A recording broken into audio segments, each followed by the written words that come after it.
इस वीडियो में मैं ये प्रूफ करना चाहता हूँ कि इस पैरेललोग्राम के जो ऑपोजिट एंगल्स होते हैं वो आपस में इक्वल होते हैं। तो चलिए देखते हैं कि कैसे किया जाए। तो हमें ये प्रूफ करना है कि मान लेते हैं इनका कुछ नेमिंग कर देते हैं। अब इतना झमेला करने के बजाय मान लेते हैं एंगल 1 है, ये 2 है, ये 3 है और ये 4 है। तो हमें सिंपल से भाषा में ये प्रूफ करना है कि एंगल 1 एंगल 3 के बराबर है और एंगल 2 एंगल 4 के बराबर है। तो एक काम करते हैं, इसको पहले हम थोड़ा पैरेलल लाइंस और ट्रांसवर्सल्स के टर्म्स में इसको देखने की कोशिश करते हैं। जैसे मान लीजिए अगर मैं ए बी और डी सी की बात कर रहा हूँ, तो अगर मैं इसको थोड़ा सा इधर एक्सटेंड कर दूँ तो ये दोनों आपस में मुझे अच्छे से पैरेलल लाइंस दिखने लगेंगे। दोनों पैरेलल है क्योंकि ये पैरेललोग्राम के ऑपोजिट साइड्स हैं। मैं काम करता हूँ, अब ये दोनों पैरेलल लाइंस हो गए हैं और ये जो बी सी है यहाँ पे एक ट्रांसवर्सल का काम करेगा जो कि इन दोनों लाइंस को कट करता है। अब अगर मैं आपसे बोलूं कि अगर ए बी जो है वो डी सी के पैरेलल है, क्योंकि ये दिया हुआ है, तो इसके बेसिस पे मैं ये कह सकता हूं कि एंगल 3 जो है इस वाले एंगल के इक्वल होगा। चलिए इसका नाम दे देते हैं कुछ से, ये है कुछ एंगल 5।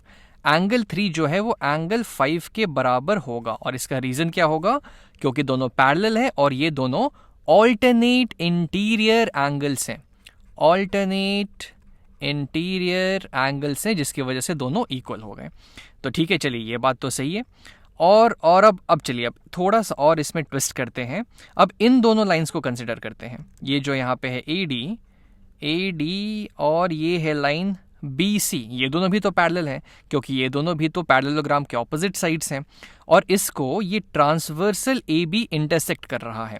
तो क्या मैं बोल सकता हूं कि ये जो एंगल 5 है यहाँ पे वो एंगल 1 के बराबर होगा, कि एंगल 5 यहाँ पे एंगल 5 जो है वो एंगल 1 के बराबर हो जाएगा। और ऐसा क्यों होगा, क्योंकि ये दोनों एंगल्स कॉरेस्पॉन्डिंग एंगल्स होंगे।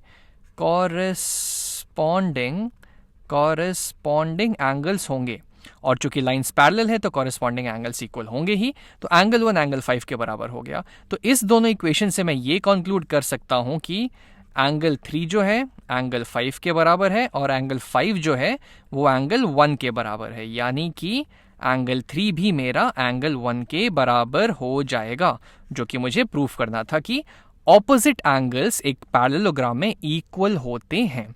उसी तरीके से अब मैं एंगल 2 और 4 को अगर मुझे इक्वेट करना है तो मैं क्या करूंगा, तो ये लाइन इसके पैरेलल है, ये एंगल 4 और इसको मान लेते हैं कुछ एंगल 6। तो एंगल 4 जो है वो एंगल 6 के बराबर होगा। क्योंकि ये दोनों ऑल्टरनेट इंटीरियर एंगल्स हैं, ऑल्टरनेट इंटीरियर एंगल्स, क्योंकि ये इसके पैरेलल है। और ये एंगल 6 जो है वो एंगल 2 के बराबर होगा।